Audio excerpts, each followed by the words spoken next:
تاریخ اس بات پر شاہد ہے کہ بڑا سے بڑا جابر اور ظالم اللہ کی پکڑ سے اور اس کے عذاب سے بچ نہیں سکا. کتنے بھی بڑے جابر رہے ہوں, کتنے بھی بڑے ظالم رہے ہوں, اللہ تبارک و تعالیٰ کی پکڑ سے کوئی نہیں بچ سکا ہے, اللہ تعالیٰ کے عذاب سے کوئی نہیں بچ سکا ہے. اور بہت ساری طاقتور قومیں پائی گئی ہیں. انہی میں سے قوم عاد بھی تھی. آپ کو یاد ہوگا, قرآن مقدس کی تلاوت کریں, جس کے بارے میں اللہ تبارک و تعالیٰ خود فرماتا ہے التی لم یخلق مثلها فی البلاد. قوم عاد کی مانند کوئی بھی قوم ملکوں میں پیدا نہیں کی گئی. فرعون جیسے لوگوں نے ظلم کی انتہا کر دی تو اللہ تبارک و تعالیٰ نے اپنا کوڑا برسایا. کیسے کوڑا برسایا؟ اس کا نقشہ کھینچا. فصب علیہم ربک صوت عذاب. اللہ تبارک و تعالیٰ نے فرمایا بالآخر تمہارے رب نے ان سب پر عذاب کا کوڑا برسایا. پھر ہر طرح کی شان و شوکت, طاقت و قوت رکھنے کے باوجود بھی اپنے آپ کو اللہ کے عذاب سے نہیں بچا سکے. بہت سارے فرعونی گزرے ہیں.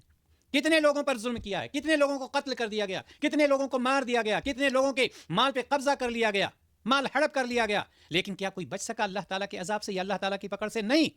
آج جب ظالموں کو ڈھیل ملی ہوئی ہے, اللہ تبارک و تعالیٰ نے ظالم کو جب چھوٹ دے رکھی ہے, اس کو وہ شخص اپنی ہوشیاری سمجھتا ہے, اپنی عقل مندی سمجھتا ہے.